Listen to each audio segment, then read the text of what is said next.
Hello and welcome back to my YouTube channel. My name is Felicity. If you're new here, my goal is to shed a little bit of happiness and value to the world, so that is why I'm here. Today I will be speaking to you about 10 different questions that people typically have while starting up at the gym. I am a certified personal trainer and certified in 4 other different certifications, so I figured I would be pretty qualified to talk about this. So let's get straight into it. So for the first question that I have for you guys today that I'm going to cover is, what are the best exercises for weight loss?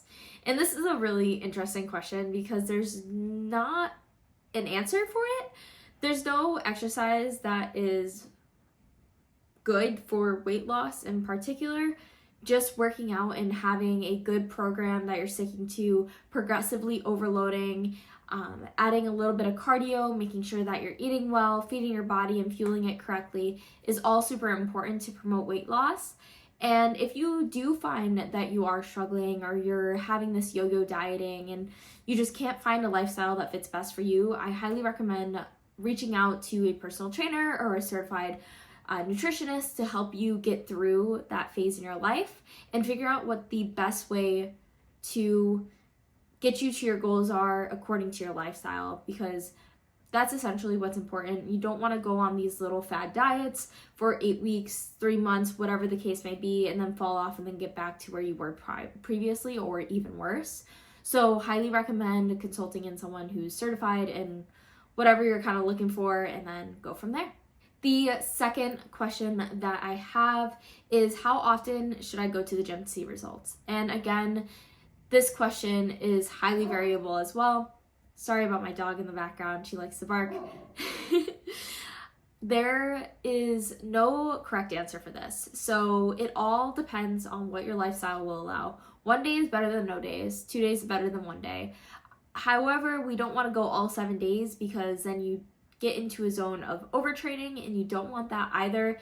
You want to stick between like 3 to 5 days of training, because if you think about it, you're not building muscle in the gym, you're actually breaking it down. And recovery is just as important, if not more important, than actually going to the gym in of itself.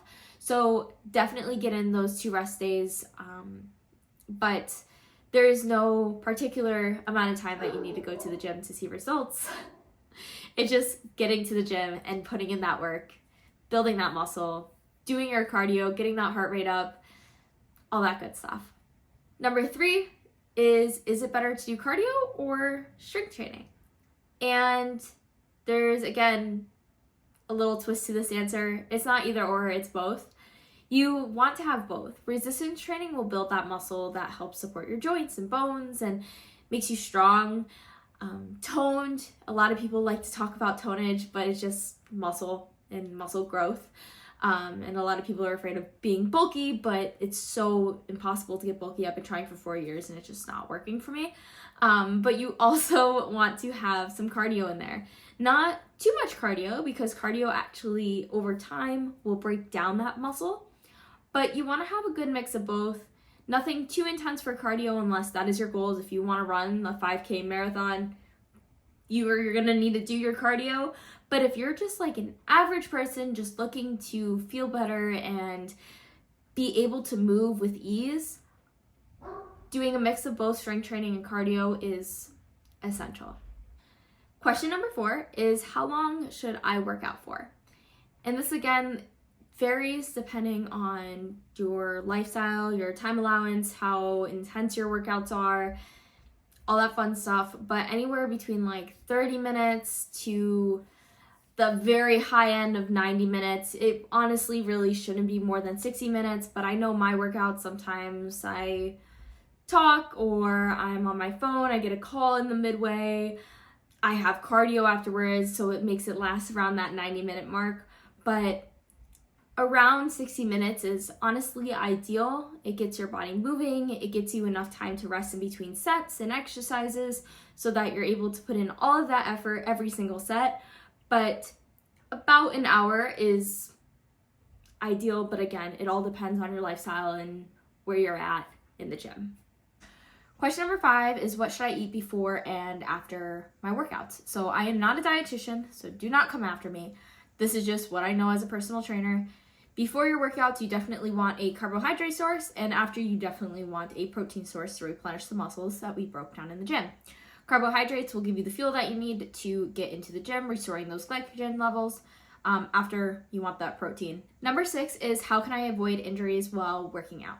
This is an amazing question just because there is a fear that is a result of being around a lot of heavy plates and bars and things that kind of look odd in the gym. And I can promise you, you will not get injured if you are using the correct form, using an appropriate weight, and if you are going to go heavy, at least having a spotter with you. I, in the 4 years, have not gotten hurt in the gym. The only reason why I've gotten hurt is because I'm an idiot, and as I was putting weights away, I would like smack my head on a barbell, or I would walk into something because I'm klutzy. It's just in my nature. But actually getting hurt from like working out has never happened.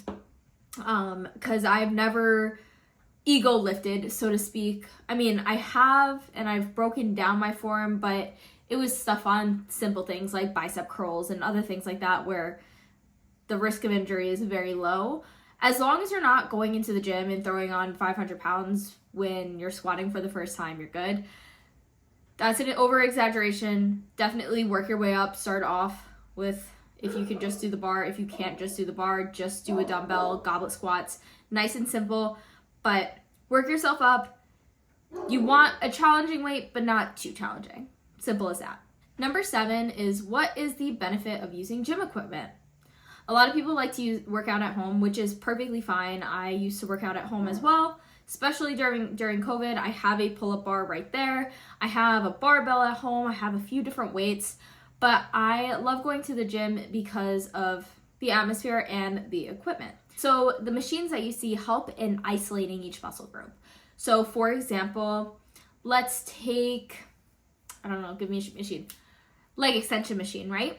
When you're kicking your legs up, you are isolating that quad muscle. It's really hard to do that at home.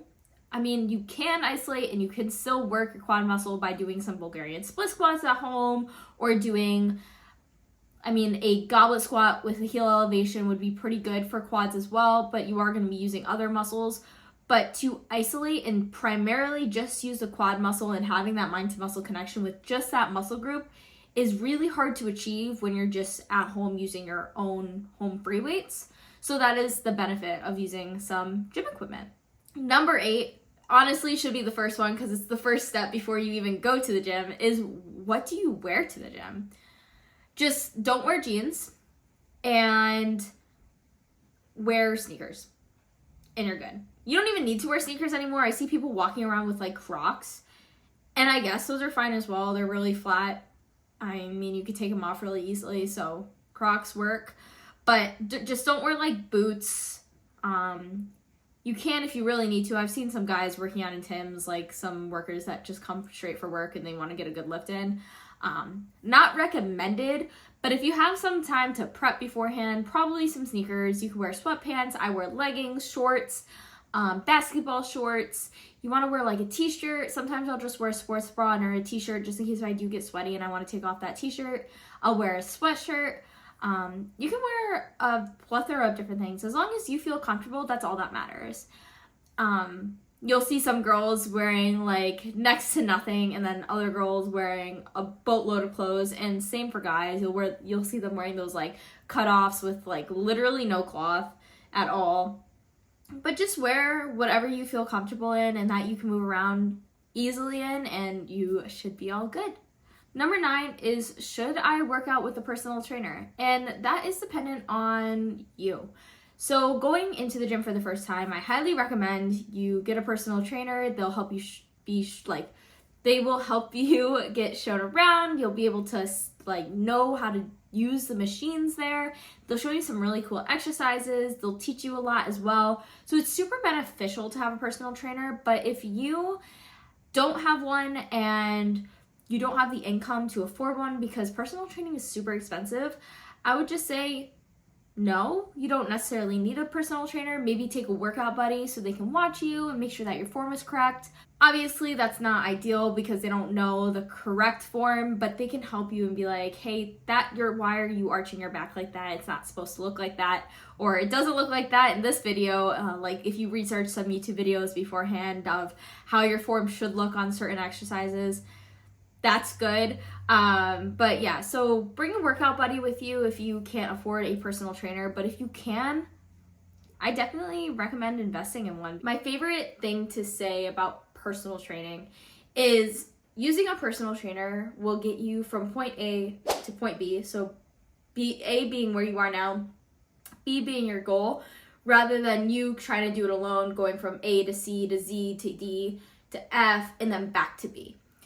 You're going to get from point A to point B so much quicker and so much more efficiently when you use a personal trainer, especially if they're certified and they know what they're doing. Last but not least, question number 10 is how can I stay motivated to go to the gym regularly? This is the hardest thing, especially when you're starting off in the gym. It was hard for me as an in-person personal trainer to even get my clients to come and see me each week. I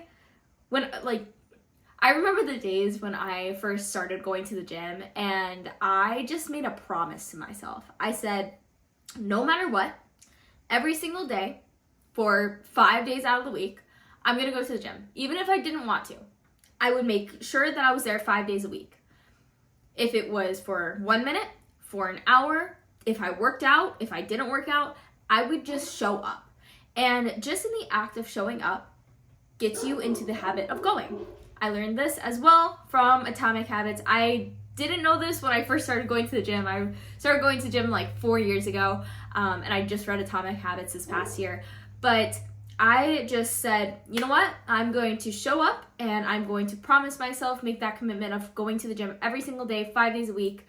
Every day for 5 days a week out of the 7 and go to the gym. And over time, I just built up that habit and I felt good going to the gym. And there was never really a time where I went to the gym and just sat there for a minute or just showed up and left unless I really had to go somewhere, such as like a class because I started when I went to college, or if like someone called me and I needed to run afterwards.